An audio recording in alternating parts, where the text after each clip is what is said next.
first off, probably should tell them the full name of the band, the Reversible Cords, spelled C-O-R-D-S, although I have proposed that we change the name to C-H-O-R. No, that's stupid.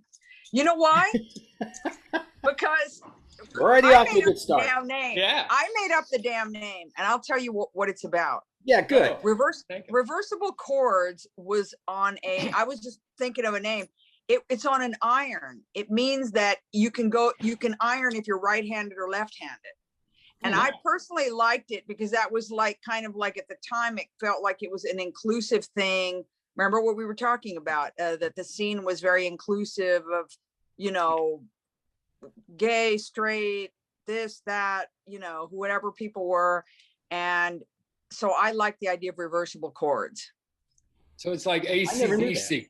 Exactly. And I thought that kind of made sense. Chords is like, you know, music. I mean, that's just a little cheesy now. Now, but wait a minute. Couldn't chords? I have to resend the invite. Of course. Couldn't chords that was C-H-O-R-D-S, that reversible, also be inclusive? Well, that sounds like a musical commentary, which we were not musical enough reversing chords to be, I mean, maybe we were, but I would say stick to the personal. I thought we were 12 tonal, like super sophisticated, because we were the only ones that had a leader who had a graduate degree in music, as far as I know. That was Bert, right? Yeah. Yep. He had a ethnomusicology. Now, did Bert, like, he played, what did he play in the band? What were the instruments Bert handled? Keyboards. The keyboards? Yeah, but he could play bass. He could play a little guitar, but he was primarily keyboard. Well, was there an accordion? Wonderful. For some reason, he played accordion. It was an accordion. He did play an accordion. You're right. Oh, he did? Okay. That was only out of, you know, when we got banned at Rauls, and he had to figure out how to play on the street. Okay, so Lynn, I mean, Ish, how did you get to Austin? Okay, I was born in El Paso, and I came to college at UT, and that's how I got to Austin. I got there in 1978. And you met Ty on one of the buses, right? Is that how you got kind of hooked into the scene? I did. I randomly started talking to Ty Gavin on one of the UT buses, and I made some small talk about the Huns bust. It was right after that, and he asked me if I wanted to be in a band.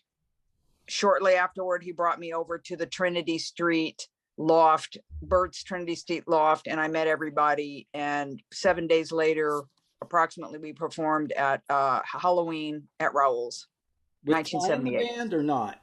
Yeah, Ty was the drummer. What did Ty play? Was Ty playing an instrument? Drums.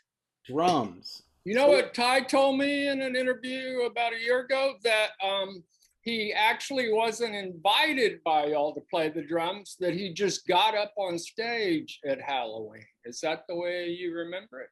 And that you guys didn't shoo him off? I don't think that's true. I think he probably had rehearsed with us, I think, on drums. Because who else would have been playing drums? I mean, otherwise...